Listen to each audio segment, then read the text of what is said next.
On a fog-choked highway just outside a forgotten town, a weary traveler named Ethan Graves pulled into a run-down roadside motel.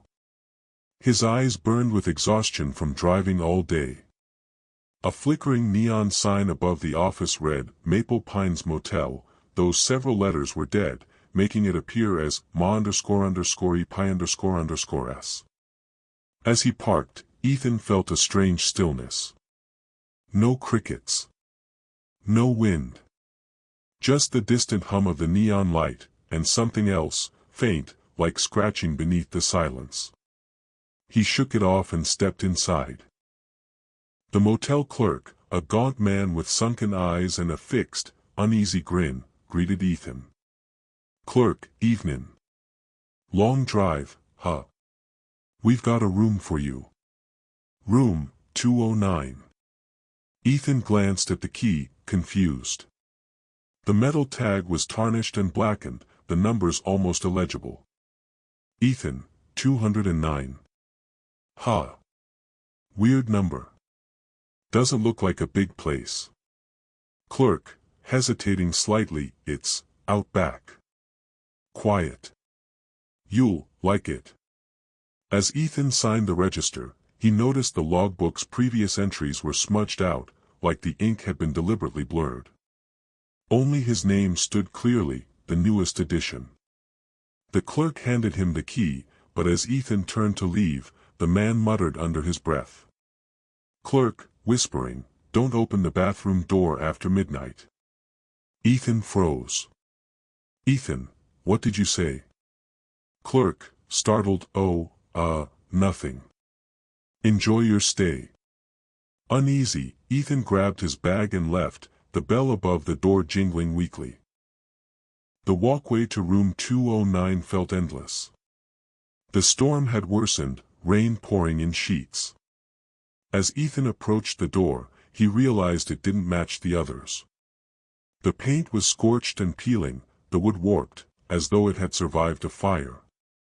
He fit the key into the lock. The door creaked open with an unsettling groan. Inside, the room was surprisingly clean. Too clean. Pristine white sheets. Perfectly arranged furniture.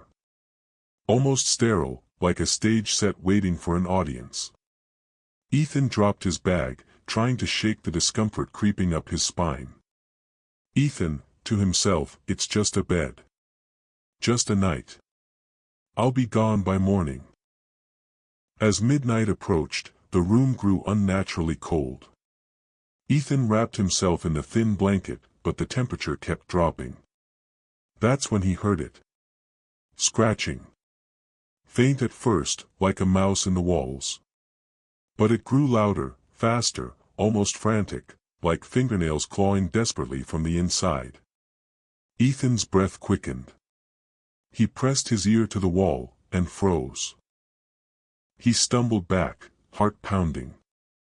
His eyes flicked to the bathroom door. It was now wide open, though he was certain he'd closed it. From the darkness within, a single drop of water echoed like a gunshot. Ethan, whispering, "Nope.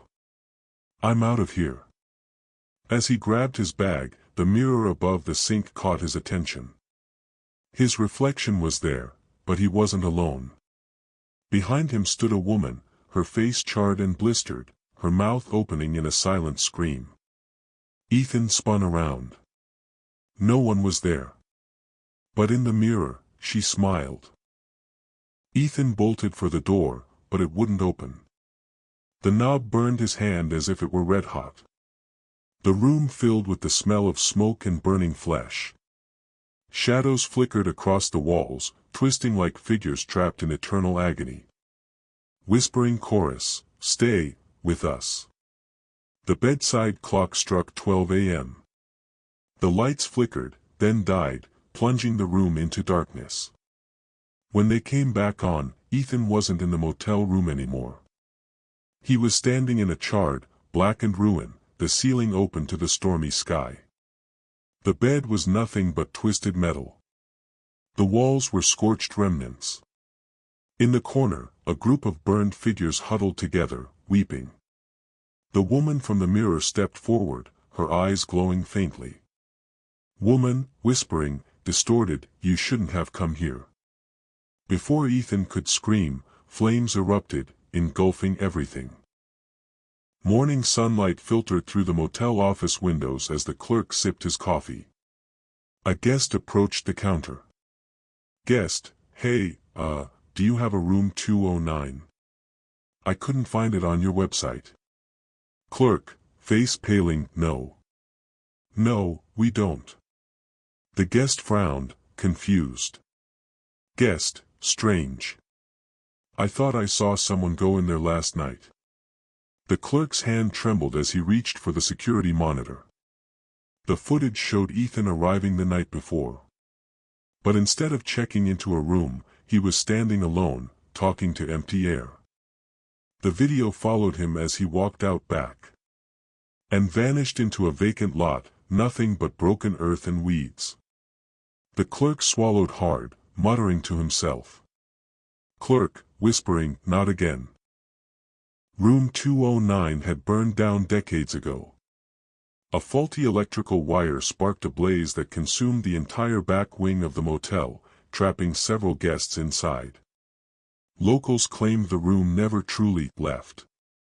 Some nights, when the fog was thick and the air heavy with rain, travelers would see a phantom version of the old building, as if time had rewound for just a moment. And those who entered room 209 never returned. That night, the fog rolled in again. The vacant lot seemed to shimmer, its emptiness almost alive. A single key lay half buried in the dirt, its tag blackened, the numbers barely visible. 209. Somewhere in the distance, faint scratching began. And then, a whisper carried on the wind. Whispering voice, "Check in, complete."